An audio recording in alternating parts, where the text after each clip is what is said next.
პროტესტი კიდევ უფრო მეტ შესაძლოა ძალასაც იკრებს, ბრაზობს, ენერგიული ხდება და არც თუ ისე ცოტა ხალხი ჩანს თქვენს უკანაც. ანუ რა ეტაპზეა ახლა რუსთაველის პროტესტი?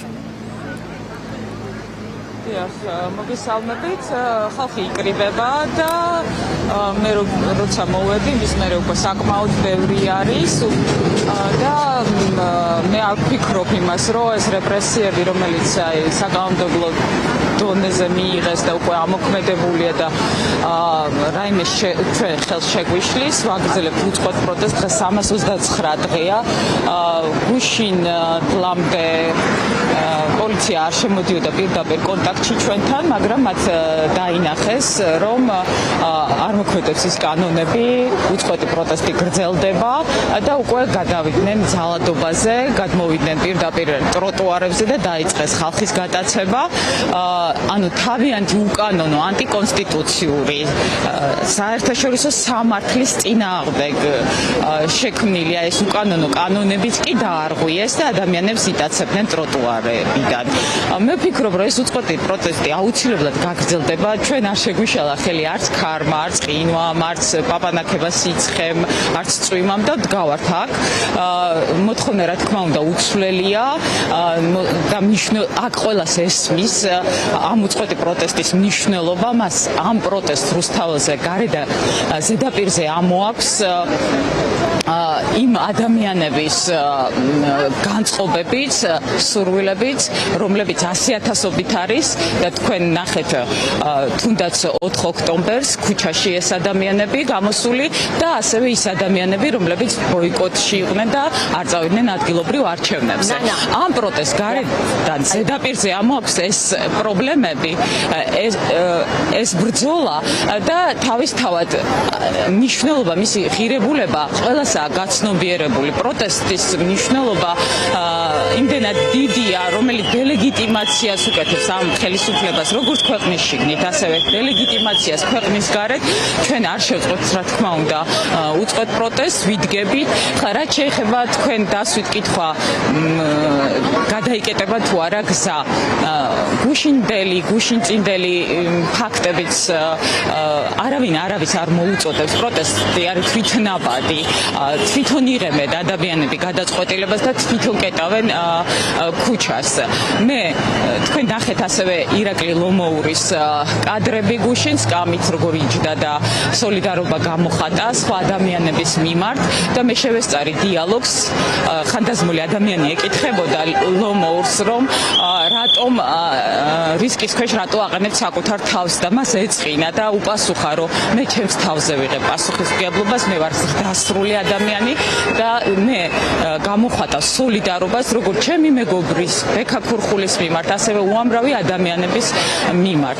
ამდენად აქ არავინ არავის არ კარნახობს რა გააკეთოს, ადამიანები თვითონ წყვეტენ, გადაკეტავენ თუ არა ქუჩას, მნიშვნელობა არ აქვს გადაიკეტება დღეს ქუჩა თუ არა, ეს უწყოთი პროტესტი დგას აქ, იდგება და ჩვენ არ ვაპირებთ უკან დახევას, იმიტომ რომ გვესმის ამ ყველაფრის მნიშვნელობა. ნანა, აი ამ ქუჩის გადაკეტვასთან დაკავშირებით კითხვა, სულაც არ მოიცავს იმას, რომ აუცილებლად ეს ქუჩა უნდა გადაიკეტოს.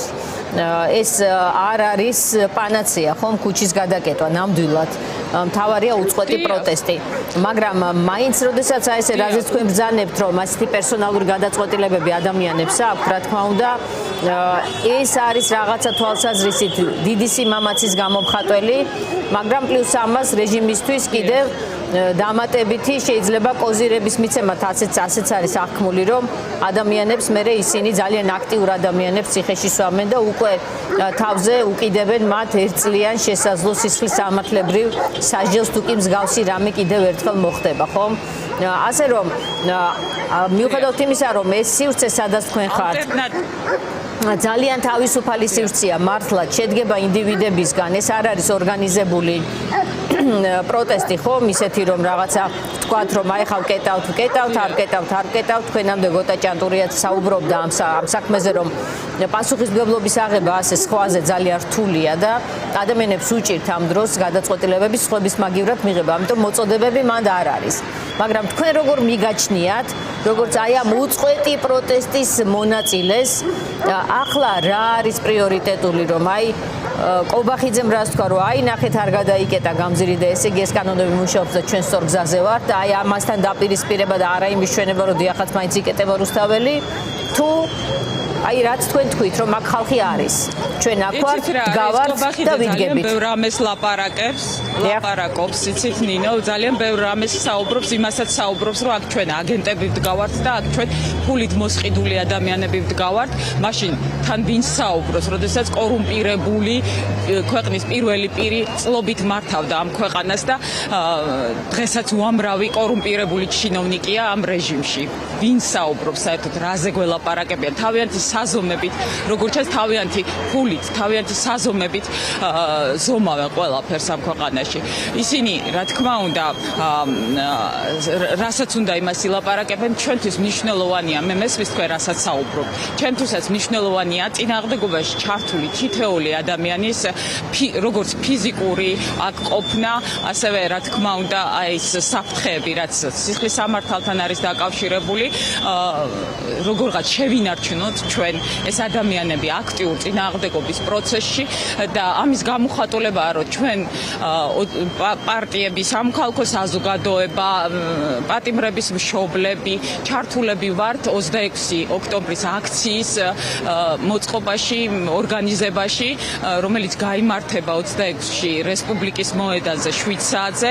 ამდენად მნიშვნელოვანია როგორც ალტერნატივა ხალხმრავალი მარშები, აქციები და მუშაობთ ამ მიმართულებითაც, პროტესტის გაფართოების მიმართულებითაც და თითოეული ადამიანის ჩართულობით, ასევე მე ვიტყოდი იმითაც, რომ არ შევქნათ ისეთი სიტუაცია, რომ ადამიანები მართლა ფიზიკურადაც დავკარგოთ და რაღაცა ესეთი საფრთხის წინაშე დავაყენოთ, რასაც ქვია სისხლის სამართლებრივი საქმე. თქვენ არ ვიცი, მე ალბათ კადრებშიც ნახავთ, ნამდვილად მოემატა, აი წუთი-წუთზე ემატება ხალხის რაოდენობა და თუ ეს იქნება ბუნებრივად რაოდენობა იმდენი ადამიანი, ჩვენ გადავკეტავთ კიდეც და გადაგვიკეტია კიდეც.